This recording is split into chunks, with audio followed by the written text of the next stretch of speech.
Hola, I'm Joe Pardavila, and this is the Forbes Books podcast. And not all mergers and acquisitions are created equal. Remember when Yahoo acquired Tumblr? Yeah, that didn't work out. Many just don't for whatever reason, but Callaway Golf's acquisition of TravisMathew, a high-growth golf and lifestyle apparel company, has worked out really well. This week, I'm joined by TravisMathew CEO Ryan Ellis, and he's going to talk about the company's exponential growth in retail and e-com and how TravisMathew bridges the gap between performance and casual apparel. Hey, Ryan, how's it going? I'm doing fantastic. How are you doing? I'm doing really well, and let's start with the TravisMathew story, because I know you're not the founder of the company, you're the CEO, so take us back to how TravisMathew was started and how you got there. Yeah, it definitely gets confusing at times. There's quite a few Travises, and I'm the Ryan on the side, and I actually was the first employee hired by the company. There's two Travises, Travis Brasher and Travis Johnson, and they had an idea and had a founder, an investor, and then they had a professional golfer that kind of put everyone together. And so they had the concept. I wasn't a part of that. That started in 7707. That's kind of the cute when the company was founded. And then in August of 07, they decided they're going to do it, and they need to hire people that they had zero experience, which is, it's pretty cool to see a couple guys with a great idea, but really not know how to execute it. And so they hired myself to run sales and merchandising, which is product. And then they hired a general manager to run manufacturing and kind of get the business plan up and running. So the original concept was, you look at what was in golf at the time, bright colors, ton of tech. Nike, Adidas had kind of taken over. And it looked like a golf uniform, which I think for those companies was great. And they were making a great product for that. But if you wanted to wear it outside of golf, it just didn't make sense. It was just a uniform. And so that was the original intent was, can we make product you can wear on the golf course and then wear it off the golf course? And then we knew long term, the idea was, can we turn this into a full lifestyle brand, but use golf as that platform to really jump off of? And so that was the concept. And we kind of went through three main phases. Phase one was, okay, we had a concept, and then we went and made product and marketed it, and no one knew what the hell they were doing. I knew how to sell it, but I didn't come from golf. So I was cold calling 40, 50 cold calls a day, just trying to get somebody on the phone. And so that was the initial launch, and we had really good creative ideas. It sold well. Product wasn't very good. The fabrics weren't right. The fit wasn't great. It was a real learning curve. And then we hit 2010. We started in 07, hit 2010, and found our signature fabric. It was a 60-40 cotton poly blend, which kind of lent the best of both worlds. You can wear it on and off the course. It's got a little bit of tech look, doesn't wrinkle very much, very easy to treat, very easy to travel, but yet it has as much a lifestyle look. So it really translated on and off. And that sort of hit the ground running going, okay, we know what the product needs to look like, right? Not from a design standpoint, but from a fabrication standpoint, we already had design down. So we ran on that step 2, and then step 3 probably hit about 2014 or 2015, which was, okay, how do we brand this all together? How do we put together cohesive product marketing strategies? And so we figured that out. And then since that point, once it all sort of, formulated and came together, our growth has been explosive. And obviously the last 2 years has really showed that. But it's really a great story of, a few guys that kind of didn't know what they were doing. I had 5 years experience in apparel at the time. And I was 26 when we started. I'm aging myself now. I'm 41 now, and it's been a crazy ride. And definitely, our employees I think are pretty inspired by the idea that, myself can come in at 26 as basically the first hire as a sales rep, and, 15 years later, 14 years later, be the CEO of the company. That's an awesome story. And to just circle back a little bit, when TravisMathew started, was it exclusively D2C, or were you trying to hit retail as well? No, we actually, believe it or not, we were fairly old school. We had mainly a wholesale strategy. The strategy really consisted of, there's 10,000 golf courses in the US roughly. There's 3,500 that we think are in that premium range that can sell a polo shirt for over $65. And so we had an all-out attack on what we call green grass, which is country clubs, resorts, and off-course golf shops. And it's a significant business. However, that business has a cap. And so the idea was launch there. We did have an e-com business at the time, but very small. We knew nothing about it. And our e-com really didn't start taking off until 8 to 10 years later. But what we've done different than most brands is most brands either have a D2C strategy or a wholesale strategy. We built the two simultaneously. And so we've got that sounds easy. Yeah, right. Well, you know what? We have a template. If I had to do it again, I could do it very easily. But to your point, to do it for the first time is really difficult. And so we've got, 5 main sales channels. We have our corporate sales channel, which is, we sell it logoed, to corporations, which is a big channel for us. We have our e-com channel, our retail channel. Then we have what we call national accounts, which would be Nordstrom, Dick's Sporting Goods, guys like that. And then we have our green grass. No channel makes up more than 25% of our business. Wow. And all sit in the 18 to 23% range. So when the pandemic hits, retail goes down. That's offset by e-com coming up, right? And same thing, Nordstrom goes down, Dick's Sporting Goods goes up. And so we certainly took a massive hit during the pandemic because of those 3 or 4 months, but we have a really well-balanced business that's set up for future growth, not depending too much on one channel. Wow. And was that balance prior to the pandemic, obviously, was that balance intentional where you're like, okay, we're going to do this. Is this going to be even Steven across the board? Or was that just sort of something that came along organically? It came organically. And I think, I'm going to give credit to the booming, e-com sort of D2C companies, mainly e-com. When you think D2C now, it kind of starts with e-com and then people start going down retail because retail is so expensive to get into. And the cost is really high to open a lot of stores, and you almost want to prove the concept. So, we started with a wholesale vision, right? A wholesale vision with a website, because it's like at that time in 2007, you have a website, right? But at that time, there weren't too many companies just going nuts with it. And at the time, we're going through a recession. So we started at the perfect time. So it was, you have nowhere to go but up for us, where everyone else was going backwards.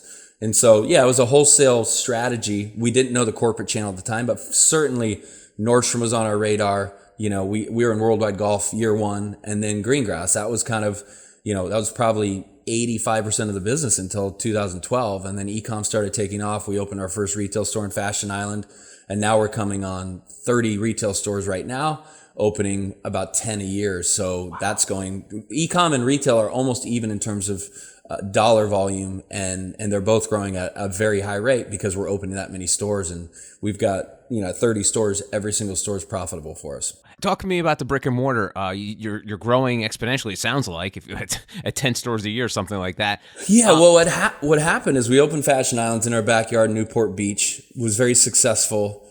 We opened 2 more stores, one in San Diego at UTC, which was successful, but not wildly successful. And then we opened Scottsdale, which was like Fashion Island, just took off. 2,000 square feet. At the time, probably doing $1.5 million. So very profitable with the lease deals we got. And then we opened Century City in Los Angeles, and high-end renovated mall, high rent, super luxury, and it bombed. It wasn't our guy. The rent was way too high. And then we got a little retail gun shy of like, we can't be making those mistakes. And so we started opening safer, things more consistent with Fashion Island, where the rent was at a manageable pace, where if we did $1 million, it's profitable, right? We can't get to $1.3 million, $1.5 million. We're just not there yet.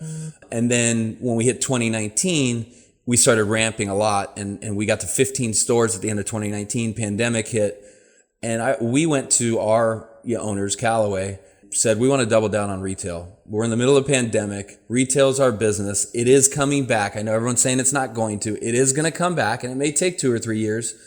Let's invest now. We can get extremely low rent deals we're never going to get again, maybe in our lifetime. And let's be extremely aggressive, and let's double down when everybody else is backing off and take advantage. Let's get the best spot in the mall for the best price. And during the pandemic, we opened 10 stores, which nobody was doing that. Wow. Cut to 21.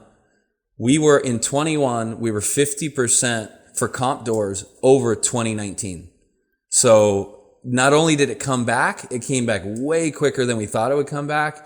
And our plan to double down is working out in dividends, because obviously with better rent deals, they're extremely profitable. And you're thinking on your end, well, you kind of fleeced the landlords. We didn't, because we led the way for other people to come back. And now you're seeing Vuori opening 10 or 15 stores. You're seeing, Untuckit open all these stores. And so we were at the forefront of that. And because we were able to do some of that, I'm not saying they all followed us, but we really helped the landlords, and they helped us by giving us great rent deals. And so it worked out perfectly. So now retail is one of the most profitable and one of the most exciting parts of the company. Wow. Let's talk about some of the failure that you sort of alluded to in that project in Los Angeles. Why do you think that didn't work? I mean, it was a big swing to begin with. Like you mentioned, it was probably super high end, super expensive.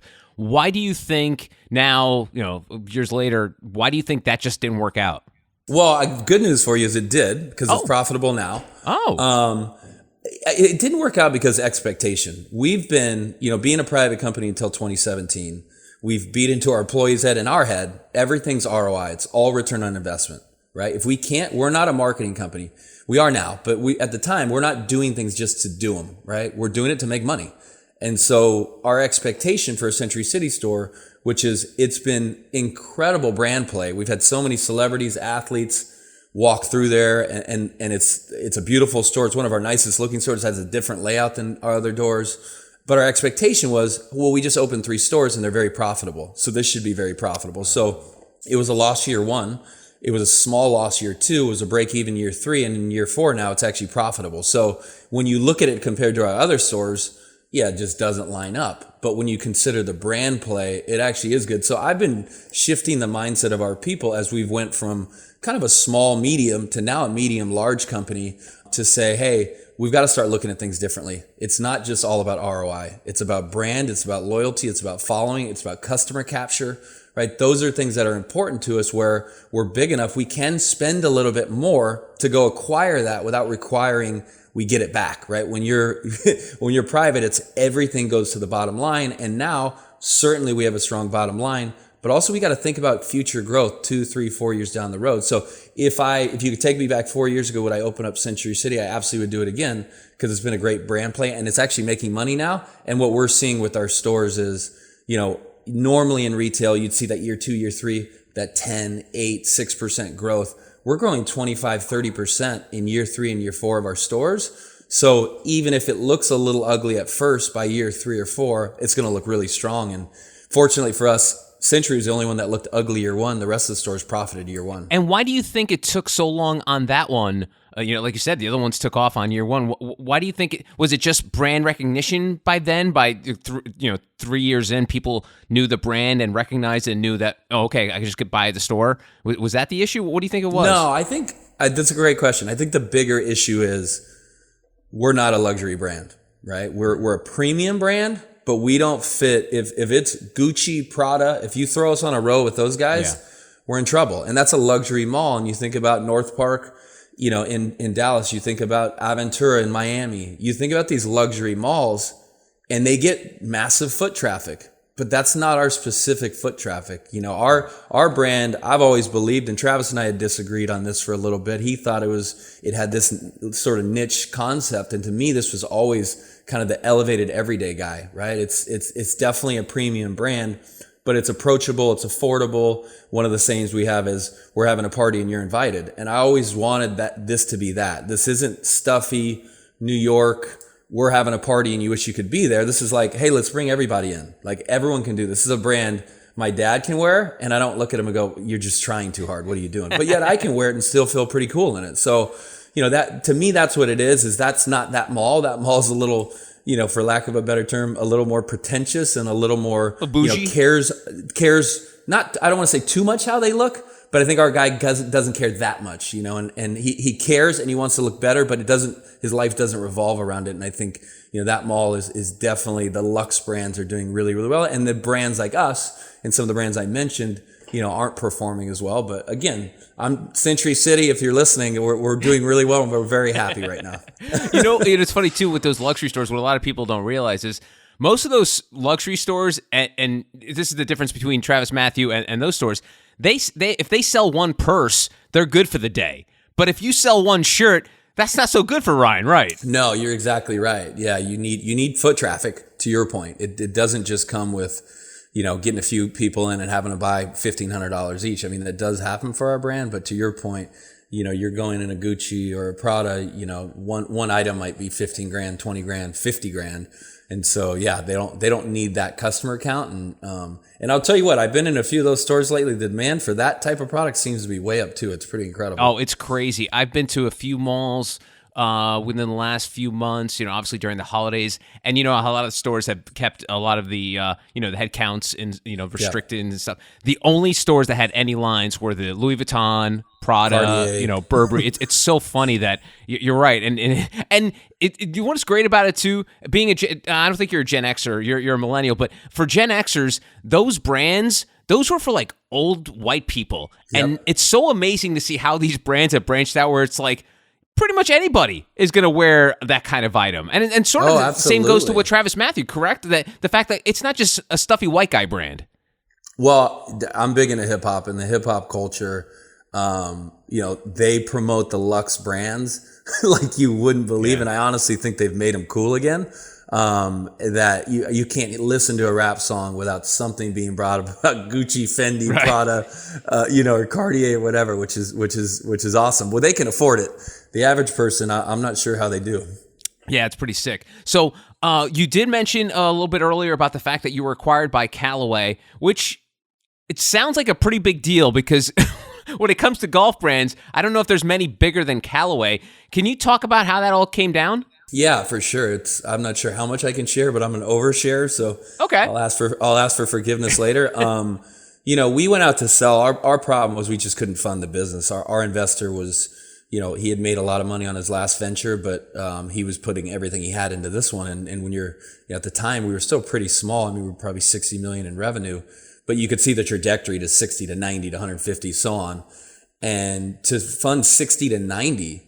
He'd have to dump another 50 million into the company. So basically everything he had. So it just wasn't achievable, right? So we were going to have to get funding somehow. And I think we thought, okay, we'll go to private equity. We'll take a piece off the table. And when we got through private equity, and look, this isn't to say we know everything because we don't, but we know our brand pretty well. And I think now, 5 years later, we've really proven our concept. We thought, they were really trying to control the narrative of what the product should look like, what the marketing should be. And they did have a lot of expertise there. But we really felt like as they were going to take the big piece, we'd start getting dictated to what this brand's going to be. And that would ultimately create problems. And I think the public would think the opposite. They'd say, oh, a Callaway bought you. They're going to ruin you. They're going to make you do this. We sat down with the CEO and CFO of Callaway, and they said, Ryan, are you going to be here? And I said, why? You're going to have to tell me what that looks like for me. It's, I don't have a deal and, we certainly don't have a brand. But if we buy this, will you be here? And I said, I'd love to be here. I want to be here. I don't know how long that is, but hopefully a long time, assuming you guys like me and I do a great job. And he said, if you're not, we're out. And that really framed for Travis and I, okay, this is a partner we want. And he, they basically said, look, we don't know clothing, right? We license our clothing and this is you. You guys are going to sell it. You're going to market it. You're going to do what you do. And we're going to trust that you guys can do that because we're not and we can't. And then in addition to that, they made a big offer. They paid $125 million for the brand, which is a steal now. Obviously, it's probably worth tenfold. So, which I'm very happy about. I have no intent of saying, oh, I wish we would have waited. I think it's been beautiful. It's a beautiful thing when someone can make an investment and pay appropriately at the time and yet see that investment 4 years later and see how much they made on it. It's a win for everybody. That's kind of how it came about. They made the best offer, and twofold. They made the best offer because they offered the most money, and in turn, we had the most trust in them that they weren't going to screw with our vision and they could help us in places. Warehousing at $400 million. I don't know how to do that. Like, could I figure it out? Sure. But they're handling all of our warehousing and it's gone brilliantly. It started a little rough as we made the transition to warehouses, as most systems do. And it's been phenomenal. They shipped like 99.5% of our e-com orders in 2 days or less for the year. So, it's been a beautiful partnership. And now we're finding ways to collaborate with people like John Rahm and some of our tour players that we wouldn't have been able to get without them. And so the partnership's been phenomenal, and they haven't really haven't touched product, marketing, or sales for us. And so the brand elements, they agree to say, hey, you guys do that. And certainly, we'll have checks and balances there, but it's been as good as I could have hoped. Wow. Well, I get why you would want to get into bed with a Callaway, obviously for scaling issues, and the $100 million probably didn't hurt either.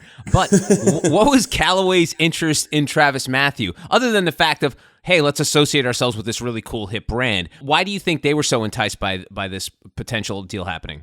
Well, I think they saw, golf is only so big, right? Which is big, but it's only so big. It's limiting. And they saw our brand and said, look, we know golf, so we know this brand, right? So we have a comfort level there, but this brand can be more than just golf, right? And so the limits that golf has, this brand doesn't have those limits. And so I think they saw the vision of, hey, this is $1 billion brand, right? Even at 58 million at the time, which we were doing. but they saw the roadmap and they believed in our vision of what that looked like. And I will tell you, in golf, I mean, our brand is just absolutely on fire, and it's been that way for 5 years. And I would say that gave us a little advantage, because inside of golf, we look 1,000 times bigger than we do outside of golf, and we've just dominated the golf space the last 5 or 6 years. And so that definitely gave us a leg up. But they were very familiar with us through that space. But I know through their portfolio, they wanted to go outside of golf, and they wanted to, if golf's having a bad year, they still wanted to be able to have brands that could have great years. And you saw that with the acquisition of Topgolf. Even though that it's golf, it's out of the normal space. Yeah. And now you look at their portfolio and you say, okay, well, we've got the hottest club brand in golf. We've got the hottest apparel brand in golf that also crosses the lifestyle. And now we have the hottest thing in golf off the golf course. So I got to give it to Chip. Pretty brilliant strategy. And yeah, we're here to dominate. That's awesome. And it makes perfect sense now, obviously, looking back, because as high-end as Callaway is a brand, if you're a guy, you're probably, your wife or your spouse probably doesn't want you wearing a Callaway shirt out to dinner. And the fact that, and no disrespect to Callaway, just, Callaway, it's a golf brand. It's people, it's either going out for the day or going golfing, but you could wear a TravisMathew shirt out to dinner with your husband or wife, right? Yeah, I mean, I like to say, for what I focus on at TravisMathew is I want 85% of that guy's closet, right? And I'm okay walking the other 15%, right? You can't be everything to everybody. So for me, I'm not really interested in suiting, right? Like, especially being in Southern California, our guy owns 1 or 2 suits. I know if you're in New York, you own quite a few, but that's okay. We don't need that. That's not the heart of our business. What's the heart of our business? What do guys wear? They wear polo shirts, quarter zips, dress shirts, shorts, denim, and casual pants. I mean, that's the bulk outside of, accessories, underwear, things like that, and headwear. So, we dominate those categories. And I feel like, for our brand, we've sort of mastered how we present those to the customer, and certainly getting into things like technical outerwear and going into some categories that probably are more in that last 15%. But, we really want to dominate that 85% of the closet, and we do it. When we win, it's always on and off the course. If it's pure golf, which we do very little of, that's not the heart of our line. Like, over 90% of our line we call lifestyle performance, which means you get everything you want out of performance: the quick dry, the easy, doesn't wrinkle, doesn't fade, doesn't shrink, but you get a casual lifestyle look, so it crosses over. And you see athleisure out there all the time. Athleisure is athletic, right? Ours is not athleisure. We've created a new category that's in between athleisure and casual, which it's got those components. It just doesn't look like it, right? And There's nothing wrong with athleisure. That's a growing category, but we're separating ourselves, and we've got a really clear vision, and it's super, super easy to drive it.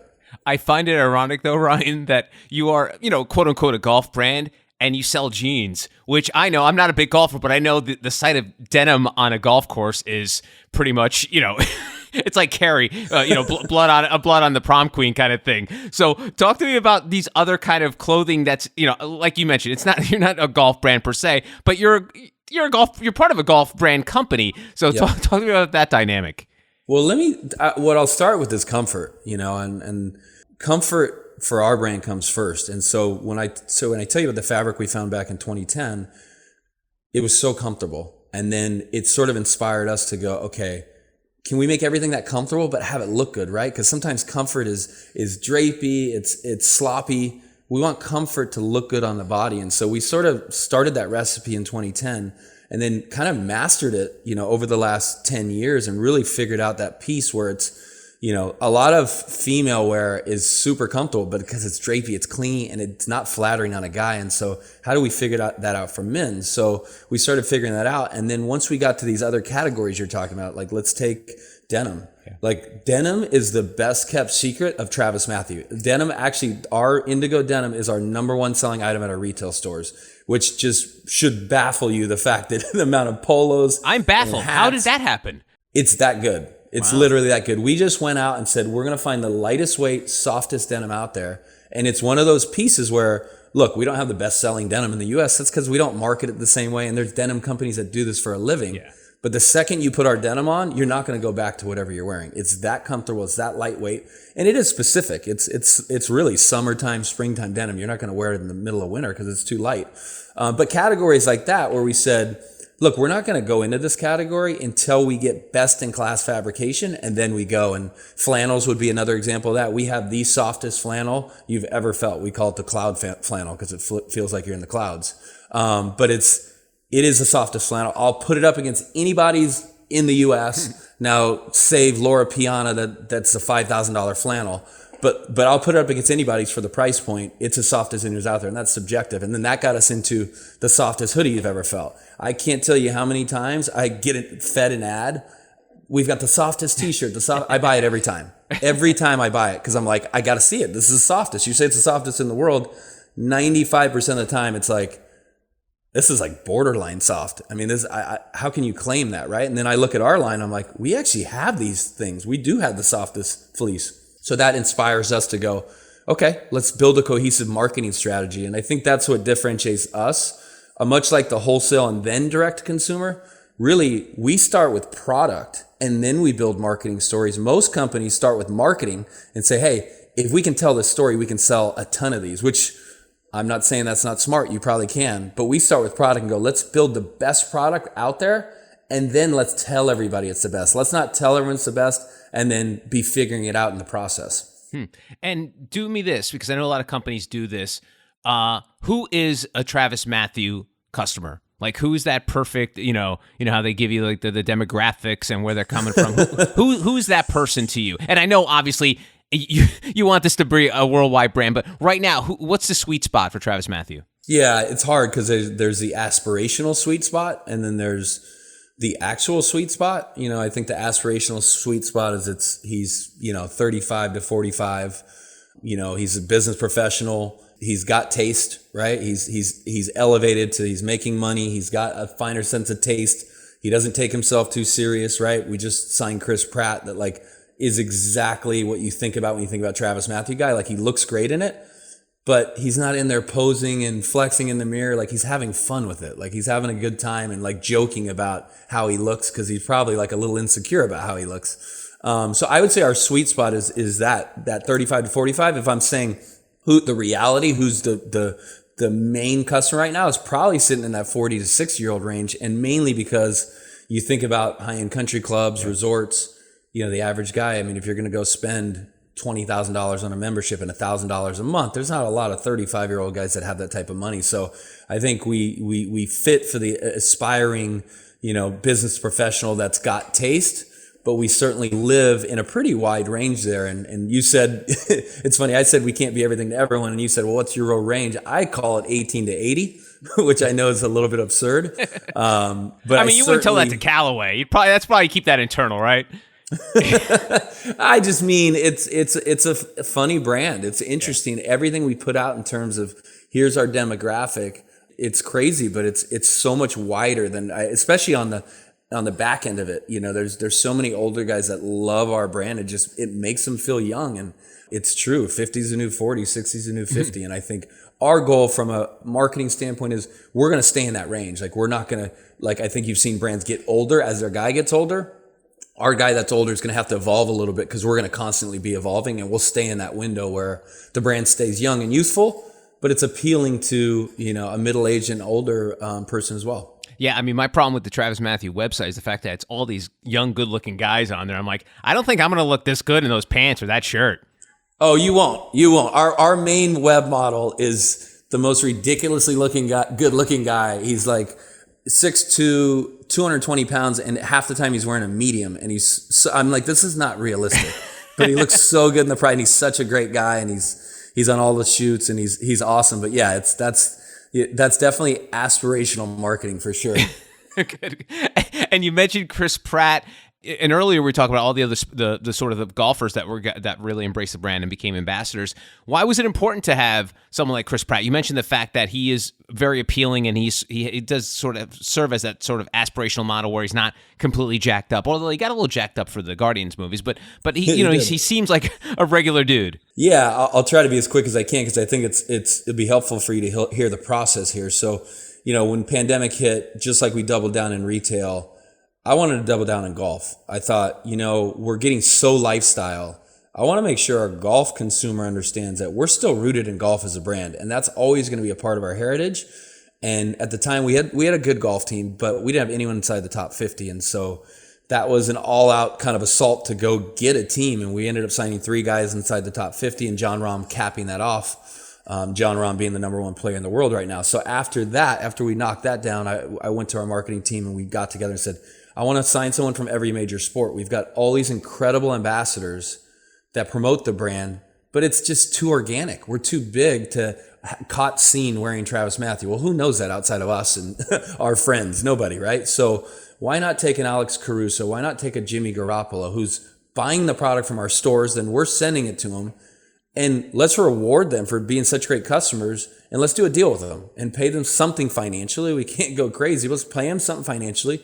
Let's also ask for something back. Let's talk about what we could do from a video standpoint. Let's talk about what we could do on social. And so that was the start of it. We ended up signing, 4 guys. We signed Matt Ryan and Jimmy Garoppolo in the NFL, signed Alex Caruso in the NBA, and then being a hometown guy, Corey Seager, I guess not a hometown guy, but winning the World Series and being the MVP for LA. And he's probably leaving soon anyway. He did leave, and he got a $325 million deal. So we're very proud and excited for Corey, and he's certainly going to get a ton of press with that deal, and he's definitely going to be one of the leaders in the league. So that happened and knocked down kind of phase 2. And then phase 3 was, okay, so we've got golf, we've got sports, but TravisMathew's much more than that. TravisMathew at its core, is golf and his lifestyle. And so we thought, where it started was, I want to do something for charity, right? We did something last year, 2 years ago in 2020 for Oscar De La Hoya. And we partnered with him on the Oscar De La Hoya Foundation, which is a phenomenal foundation. We were able to raise $525,000. And so being the competitive person I am, it's like, I want to go raise $1 million. And so let's go find, we had about 5 people on our list. Let's go find the right celebrity, right? That if they help promote our sale, we're going to do an online sale, donate 100% of the proceeds to charity. We can drive that sale up to $1 million in that we can give away. And so that's how it started with Chris, was like, we knew he really cared about his charity, the Special Olympics. We love that charity as well. And then we started going down the road, and it made total sense. And he's such a, like I said, if you could outline a TravisMathew guy, it's probably less the model guy on our website and more Chris Pratt. That, he's a good looking guy, but he's understated. He's really funny. He's not afraid to make fun of himself. And yet he looks great in the product. So it's been a home run so far. And we just launched a video with him yesterday. And I'm every time he's putting something out, I'm getting 25, 50 texts. And so the response has been really good. That's wonderful. And how did that relationship happen? Because I'm sure you can't just call an A-list star like Chris Pratt and be like, hey, how you doing, man? I'm Ryan Ellis over at TravisMathew. I hear you like our stuff. You want to be our ambassador? I've tried. It does not work. I can tell you that. Yeah, I didn't think so.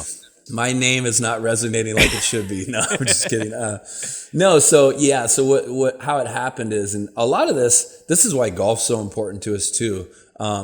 Is because these guys love to golf, right? Celebrities, athletes, that's how they get introduced to the brand. They get hooked on golfing. They walk into Pebble Beach. TravisMathew's got the front table. It's a cool brand in golf. And so it kind of happened that way with him. We had reached out to his people. They said he had just picked up golf. He's been wearing TravisMathew exclusively, and he wants to do something with a clothing company, and he would love it to have some type of roots in golf and lifestyle. And so that's sort of how it started. We had originally just reached out for the charity deal. I didn't even reach out to sign a deal with him. It was just, hey, can we partner with you on a charity? I want to donate $1 million. That's our goal, and let's try to go do it together. And that evolved into, well, hold on, let's talk about something bigger, because I love the brand. I wear it all the time. So that's how it happened. Wow.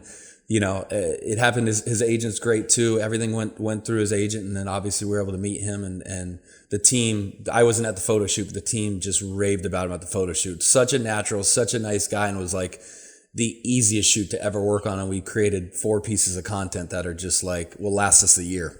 That's so great.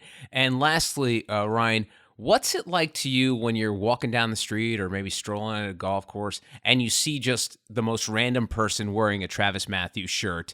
I mean, 'cause I remember I worked in Radio New York for many years, and every time I saw someone wear like my radio station T-shirt, like at a mall or something, it would give me like these butterflies. Like, oh, that's so cool. Like, what does that make you feel when you just have these random run-ins with a TravisMathew customer? For me, we see it so much now. Like when you travel in an airport, I promise you, you're going to see it 3 or 4 times in an airport when you're traveling, because it's such good travel wear. So I guess I get less geeked out about that because it's happened so much now. And if you ask me 8 years ago, yeah, for sure. I would go up to anybody wearing TravisMathew 8 years ago. I would go up to them, have a personal conversation, tell them who I am, thank them for their business. I'm sure your friends and family love that. Of course, yeah, exactly. It would, in the way I talk, it would be a 10-minute conversation every time. But it meant so much to people, and not that it doesn't now. It does for sure. But to your point, I'd never be able to take a family trip. So for me, I was in Milwaukee, and we were actually we were visiting accounts and then going up to a Packers game with one of our key clients. And I stopped into the Nordstrom and I stopped into the DSG there. And when I went into the Nordstrom I was actually fixing our rack, just straightening it to make sure it looked good because the Nordstrom was so busy. Did they call security when they're like, there's a guy adjusting the racks here? Oh, they're Nordstrom's like over the holidays, they're so busy. Yeah. It's just like, it's hard to, the line was 15 people long. They weren't about to bother me with it. So I'm overhearing this guy. He's probably, I don't know, I'd call him 40 years old. And he's got a son that's maybe like 12, 13. And he goes, these TravisMathew pants, these are the best pants I've ever worn in my life. I have them in 3 colors. And the son pulls at the tag and he goes, $125. Like, how can you pay that much? He goes, they're worth every penny. And he went on. I let him go on for another minute. And then I just stopped. I'm like, I have to introduce myself. I might hire you to work for me. Well, you've probably got a better job than working for me, but I just want to, so impressed by that and so appreciative of like that. That blew me away. I was like, obviously gave him my card and sent him a promo package after. And that stuff like that, where it's now that's what gets me is like somebody talking that highly of the brand. That's like, you couldn't draw it up better. Like we want people to be inspired, in different ways by what we're doing. We want our employees to be inspired, but to see that from a customer who has no affiliation with the brand was like, very heartwarming for me. Well, this has been a great chat, Ryan. I would wish you luck, but it doesn't sound like you need any. His name is Ryan Ellis. He's the CEO of TravisMathew Apparel. Ryan, thanks so much for the time. Really appreciate it. Thank you, Joe. And we need some luck with supply chain issues. So if you wish us luck All there, right. we'll take it. Okay. All right. Well, good luck with that then. Thank you, Joe. You're very welcome. And that's it for this episode of the Forbes Books Podcast. If you enjoy the show, make sure you take a quick second to subscribe so you automatically get new shows when they drop. Also, if you have a minute, I would love if you left us a review so more amazing entrepreneurs like yourself can discover the show. And please, don't forget the golden rule and treat others as you want to be treated. Thanks for listening. Until next time, adios.